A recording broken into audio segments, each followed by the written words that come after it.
Hello, fellow explorers. I hope that this video finds you well. Thanks for joining me here for a Joie de Vivre fireside chat. So, one of the things I want to talk about today was, um, what you don't know can hurt you. Now, I don't want that to sound too scary, like there's a boogeyman under your bed, and as soon as you go to sleep, it's going to come get you. But it's more like, we have there are blind spots that we all have in life. And there are things that are invisible to us that if we saw them could change our lives in miraculous ways, seemingly miraculous ways. So what am I talking about here? Well, you know, there's this thing called conditioning, which a lot of you probably have heard about, which is how all of the experiences and learning that we have from the time that we're infants informs our reality. And what comes along with that are personal experiences, of course, that we have that we create meaning around.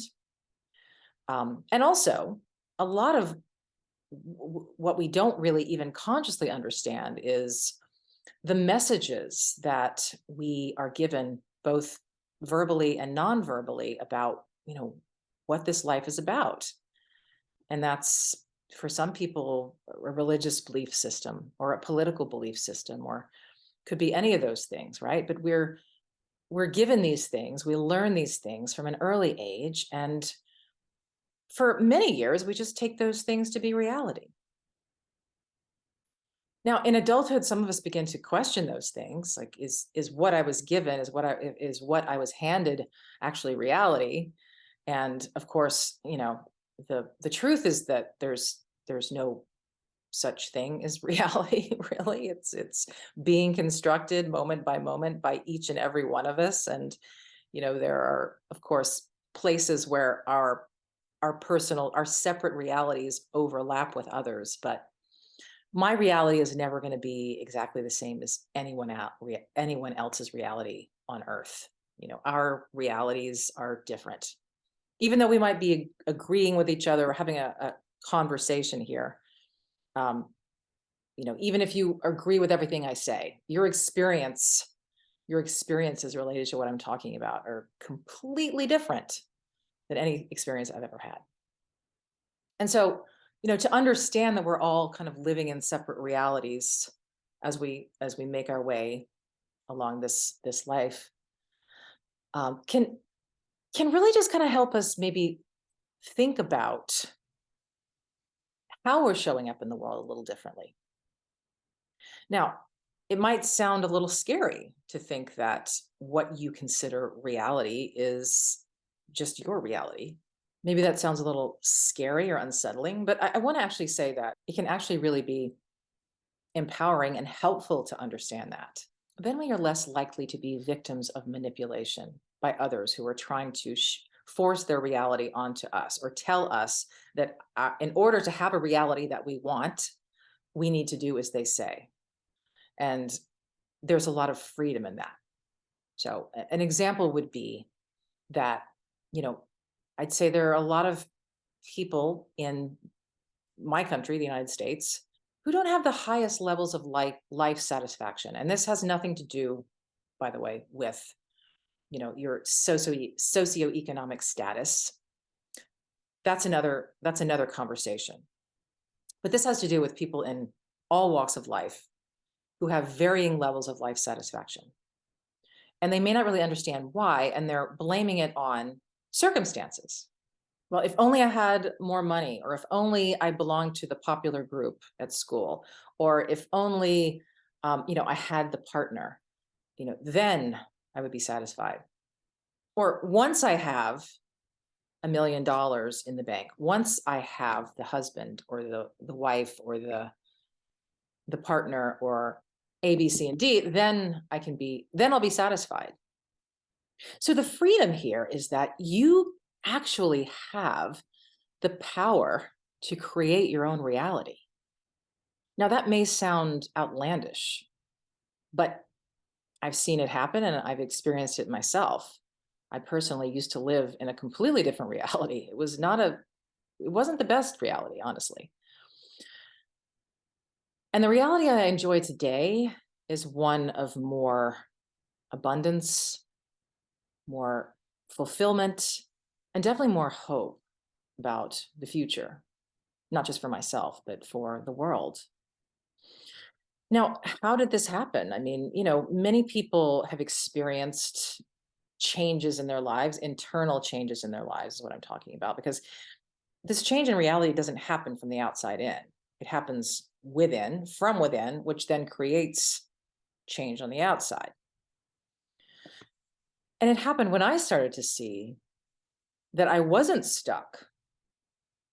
I wasn't trapped in those belief systems that I held about myself, the meanings that I had brought from experiences from my past, and the belief systems that had been handed down to me about society and, you know, what a person's role is on the planet and anything else. When I started to see that I can exist apart from any of those things, that I'm as free as I can be the minute that I see through these entanglements, these mental and psychological entanglements.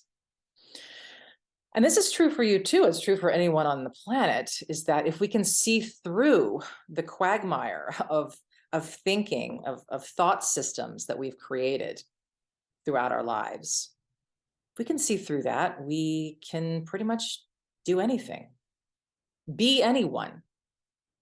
There's immense freedom there.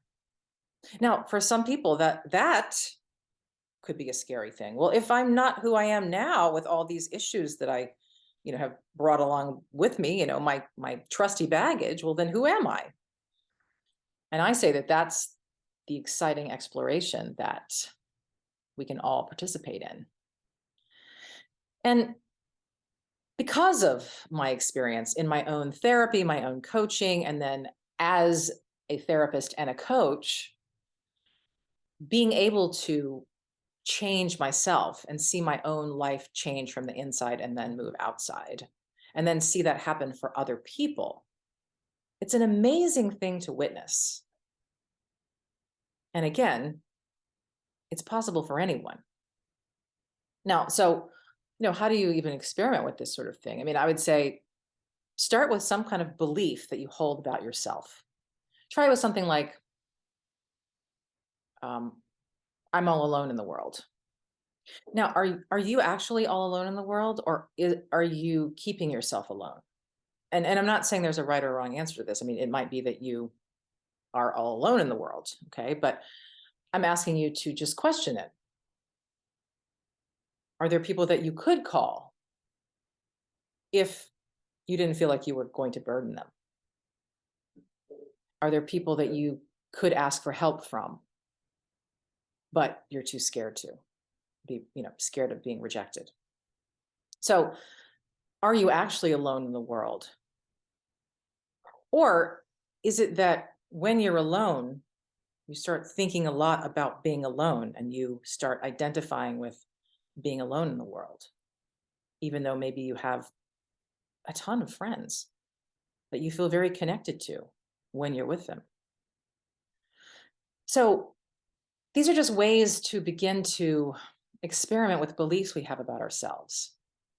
And the same can be applied to beliefs we have about the world, because a belief is a belief, meaning it might be thought to be true, but it might not be true. It's worth testing it, especially if it's not serving you.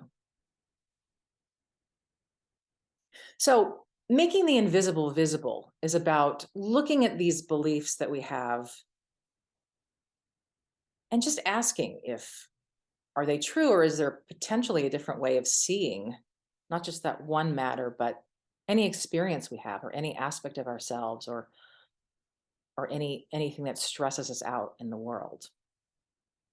So that's just some food for thought for today. And I would love to keep exploring along these lines with you this year. If you need help going a little deeper, feel free to reach out to me, and I would love to help you in one of the myriad ways that I have to offer. And in the meantime, Have a wonderful week, and I will look forward to seeing you next time.